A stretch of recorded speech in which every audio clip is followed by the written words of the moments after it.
بسم اللہ الرحمن الرحیم۔ میرے آقا کریم نبی رحمت صلی اللہ تعالی علیہ وسلم صحابہ کو ارشاد فرما رہے ہیں، مشکوٰۃ شریف کی حدیث مبارکہ ہے کہ صحابہ بنی اسرائیل کے 3 اشخاص تھے۔ ایک شخص کوڑ کے مرض میں مبتلا تھا، دوسرا شخص گنجا تھا، بال نہ تھے اس کے، اور تیسرا شخص وہ نابینا تھا۔ تو ایک فرشتہ ان کے پاس آیا، اس کوڑ کے مرض والے بندے کے پاس آ کر کہنے لگا تو کیا چاہتا ہے؟ تو وہ شخص کہنے لگا میں حسین و جمیل بننا چاہتا ہوں، لوگ مجھ سے متنفر ہیں، میرے پاس نہیں بیٹھتے، تو جب میں حسین و جمیل بن جاؤں گا لوگ میرے پاس بیٹھیں گے۔ تو فرشتے نے ہاتھ لگایا اور اس کا کوڑ کا مرض ٹھیک کر دیا۔ تو پھر فرشتہ کہنے لگا میں تجھے اپنی طرف سے یہ اونٹنی دیتا ہوں اور دعا کرتا ہوں کہ یا اللہ اس میں خیر و برکت عطا فرما۔ پھر دوسرا شخص بنی اسرائیل کا تھا، وہ گنجا تھا، بال نہ تھے اس کے۔ فرشتہ اس کے پاس گیا تو کیا چاہتا ہے؟ وہ کہنے لگا میرے پاس بال آ جائیں میرے سر پر تو میں بڑا حسین و جمیل بن جاؤں گا۔ فرشتے نے ہاتھ لگایا، اس کے سر پر بال آ گئے۔ گائے تیری ہے اور میں اللہ کی بارگاہ میں دعا کرتا ہوں کہ یا اللہ اس میں خیر و برکت عطا فرما۔ اور صحابہ سنو، تیسرا شخص وہ نابینا تھا، دیکھ نہ سکتا تھا۔ فرشتہ اس کے پاس گیا، کہنے لگا تو کیا چاہتا ہے؟ تو وہ کہنے لگا میں اللہ کی قدرت دیکھنا چاہتا ہوں، میں یہ جو دنیا جہان کے نظارے ہیں، سورج کا چمکنا، چاند کی روشنی، ستاروں کا چمکنا، میں دیکھنا چاہتا ہوں، مجھے آنکھیں چاہیے۔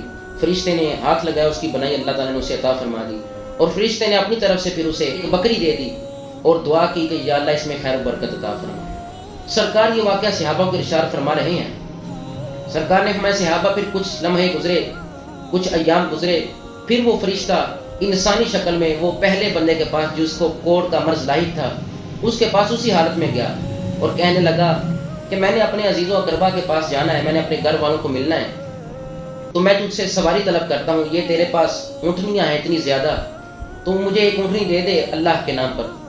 وہ کہنے لگا جو کوڑ کے مرض میں مبتلا تھا، اسی فرشتے کی دعا کی برکت سے اللہ تعالیٰ نے اس کے کوڑ کے مرض کو دور کر دیا۔ وہ شخص بولا یہ تو میرے ہاتھ کی کمائی ہے، میں تجھے کیوں دے دوں؟ سارا ریوڑ میرا ہے، میں تجھے کیوں دوں؟ اللہ کی قسم یہ میرے آباؤ اجداد کی جائیداد ہے، یہ میں نے اپنے آباؤ اجداد سے حاصل کیا ہے، یہ سارا ریوڑ میرے آباؤ اجداد کی ملکیت میں تھا۔ تو جب قسم اٹھائی تو فرشتے نے کہا اگر تو اس قسم میں سچا ہے تو اللہ رب العزت تجھے اسی طرح رکھے، اور اگر تو جھوٹا ہے تو پھر اصلی حالت میں لوٹ جا۔ تو دور گزرتا رہا، لوگوں نے دیکھا کہ پھر وہ کوڑ کے مرض میں مبتلا ہو گیا۔ پھر وہی فرشتہ گنجے شخص کے پاس گیا، بنی اسرائیل کے گنجے شخص کے پاس، جس کو اسی فرشتے کی دعا کی بدولت اللہ رب العالمین نے بال عطا فرمائے تھے۔ وہ فرشتہ انسانی شکل میں اس گنجے شخص کے پاس گیا، کہنے لگا تیرے پاس اتنی گائے ہیں، کہنے لگا وہی جواب دیا جو پہلے شخص نے دیا، یہ تو میرے باؤ اجداد کی ملکیت ہے، میں تجھے کیوں دوں؟ تو فرشتے نے کہا قسم اٹھا، اس نے قسم اٹھائی۔ فرشتے نے کہا اگر تو اس قسم میں جھوٹا ہو تو رب ذوالجلال تجھے پہلی حالت میں ہی واپس لوٹا دے۔ تو اس کا سارا ریوڑ بھی ختم ہو گیا کیونکہ وہ جھوٹا تھا۔ وہی فرشتہ، امتحان اللہ کی طرف سے ہوتا ہے بھائیو۔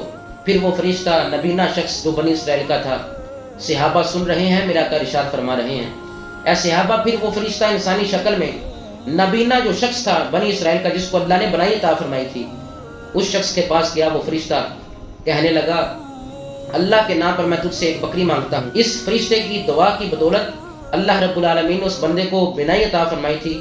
وہ کہنے لگا اللہ کے نام پر سوال کیا ہے، جاؤ میں سارا ریوڑ ہی تمہیں دیتا ہوں۔ تو وہ فرشتہ ظاہر ہو کر کہنے لگا یہ امتحان تھا، تیرے دونوں جو بھائی ہیں، تیرے دونوں دوست اس امتحان میں فیل ہو چکے، ناکام ہو چکے، جاؤ اللہ بھی تجھ پر راضی ہو گیا اور اللہ کا رسول بھی تجھ پر راضی ہو گیا، لہٰذا اللہ کے دیے مال سے خرچ کرنا چاہیے، اللہ تعالیٰ اس مال کو کام نہیں ہونے دیتا۔ واللہ یضاعف لمن یشاء، اللہ جس کا چاہتا ہے مال بڑھا دیتا ہے۔ رب ذوالجلال ہمیں دین اسلام پر عمل کرنے کی توفیق رفیق عطا فرمائے۔